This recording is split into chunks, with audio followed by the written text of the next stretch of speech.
Welcome to this Delft Stack tutorial video. In today's video, we'll learn how to save passwords in Safari on your MacBook using Safari Autofill. This allows Safari to automatically remember your login details and quickly sign you into websites without typing your password every time. Let's go straight to it. First, open Safari on your MacBook. Now move to the top menu bar, click Safari, and choose Settings. Inside the Settings window, click the Autofill tab. Here you'll see different autofill options. Make sure usernames and passwords is enabled. This allows Safari to save and automatically fill login information for websites. While you are here, you can also enable options like credit cards or contact information if you want Safari to autofill forms faster in the future. Now, if you visit a website and log into your account by entering your username and password manually, Safari will usually ask if you want to save the login details. Simply click Save Password, and Safari will securely store the information.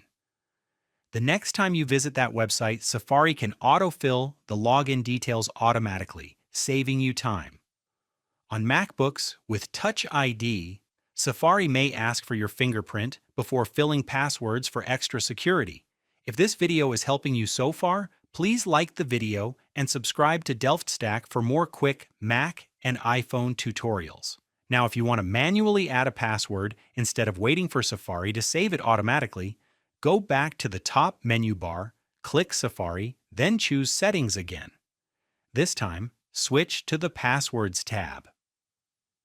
Here you may need to enter your Mac password or use Touch ID to unlock the Saved Passwords section. Once inside, you'll see all passwords currently saved in Safari.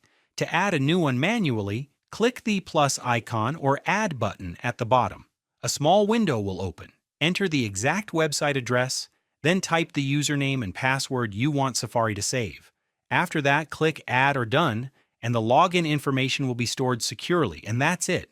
You now know how to save passwords automatically and manually in Safari on your MacBook. Thanks for watching this Delft Stack tutorial video.